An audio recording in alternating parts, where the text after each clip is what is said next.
Bonjour tout le monde, bienvenue sur les ondes du Go Sport.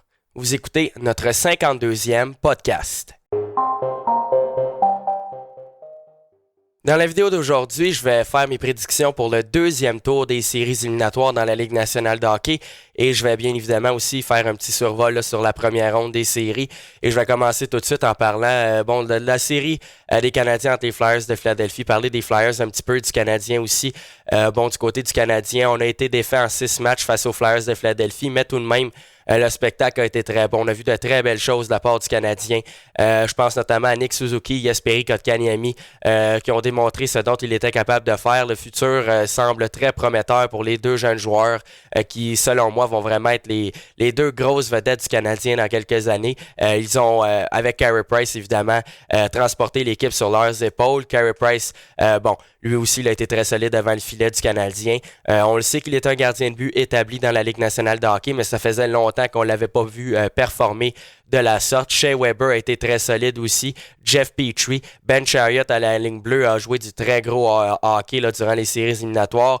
Le Canadien qui n'était pas les favoris face aux Penguins de Pittsburgh ont finalement réussi à l'emporter là, lors de la ronde de qualification contre les Flyers de Philadelphie. Encore une fois, le Canadien n'était pas les favoris. On aurait peut-être pu surprendre les Flyers, mais c'est pas très très surprenant là, de voir les Flyers se sauver avec la victoire en 6 matchs. Peut-être que la blessure à Brendan Gallagher lors du 5e match a eu un impact négatif sur le moral des joueurs. Mais tout de même, je pense que lors du 6e match, les Canadiens ont livré une bonne bataille. On a dominé tout au long du match. Et évidemment, malheureusement, on n'a pas été en mesure de remporter la série, mais tout de même, comme je l'ai dit un petit peu plus tôt, le spectacle était très bon. Je pense que si les Canadiens réussissent à performer l'année prochaine, tout comme ils ont fait en séries éliminatoires, ils vont clairement être une équipe à surveiller dans la Ligue nationale de hockey. Et du côté des Flyers de Philadelphie, évidemment, Carter Hart devant le filet a été très, très solide. Ivan Provorov à la ligne bleue est très solide lui aussi.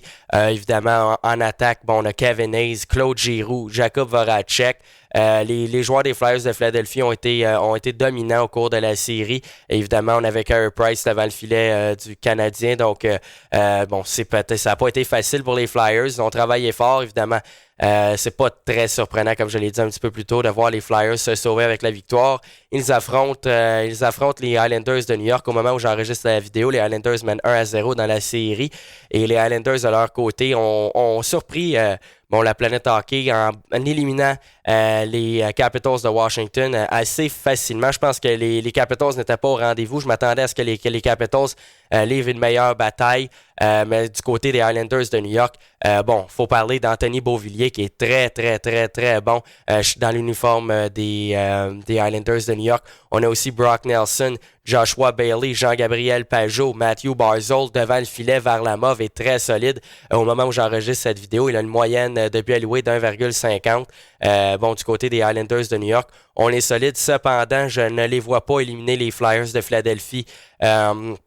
Au deuxième tour, les Flyers sont classés premiers à la suite du tournoi à la ronde dans la conférence de l'Est. Et selon moi, ils vont être en mesure d'éliminer les Islanders. Malgré le fait qu'on a été blanchi lors du premier match de la série, je pense que les Flyers vont être en mesure de rebondir avec un Carter Hart qui est en santé, qui fait vraiment le travail. Une bonne défensive du côté des Flyers de Philadelphie. Et on sait tous que, Nicolas Aubé-Kubel aussi, j'ai oublié de mentionner, il est lui aussi là, très solide dans l'uniforme des Flyers de Philadelphie. Évidemment, l'attaque des Flyers est très bonne. Je pense que les Flyers vont se sauver avec la victoire en 6 matchs face aux Islanders de New York qui, malgré tout, me surprennent beaucoup là, justement avec des joueurs qui performent très bien. Je les ai mentionnés là, un petit peu plus tôt. Par la suite, la deuxième série, c'est évidemment le Lightning de Tampa Bay et les Bruins de Boston. Selon moi, c'est la plus grosse série dans la conférence de l'Est. Évidemment, du côté des Bruins de Boston, on a remporté le trophée du président au cours de la saison régulière. Bruce Cassidy a mené les siens à une saison de 100 points, même avant la pause. La seule équipe à avoir atteint le plateau des 100 points avant la pause, évidemment, du coronavirus.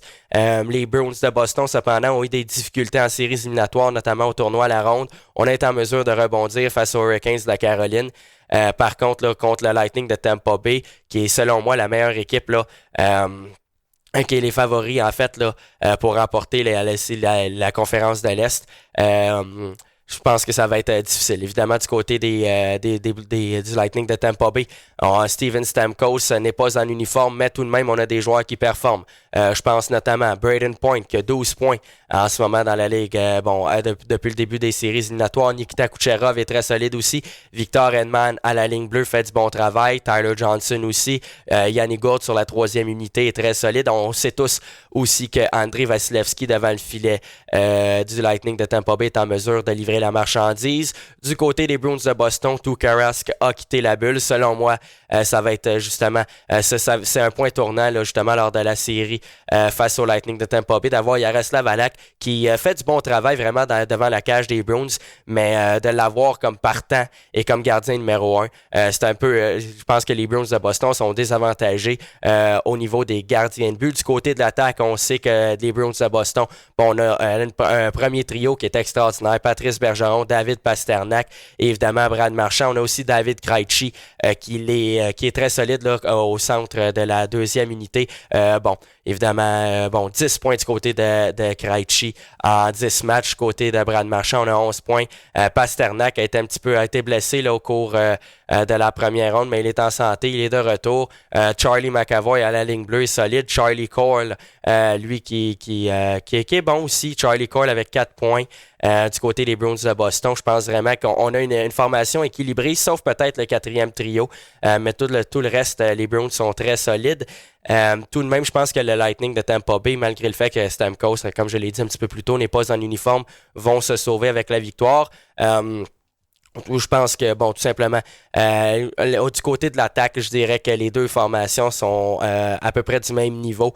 Mais malheureusement, je pense que le fait que Tuukka Rask a quitté la bulle, ça va changer la donne au niveau de la défensive. Je dirais que les deux équipes sont à peu près du même niveau aussi. Je pense que ça risque d'être une bonne bataille. Ça va clairement se terminer en 7 matchs. Mais je pense que le Lightning de Tampa Bay va se sauver avec la victoire. Au cours de la deuxième ronde face aux Bruins de Boston. On risque d'avoir une finale dans la conférence de l'Est entre le Lightning et les Flyers. Du côté de la conférence de l'Ouest, on a évidemment le Colorado qui affronte les Stars de Dallas et les Golden Knights qui affrontent les Canucks de Vancouver. Bon, les Canucks ont éliminé les champions en titre, les Blues de Saint-Louis, là, lors du premier tour. Du côté des Golden Knights de Las Vegas, on a éliminé les Blackhawks de Chicago.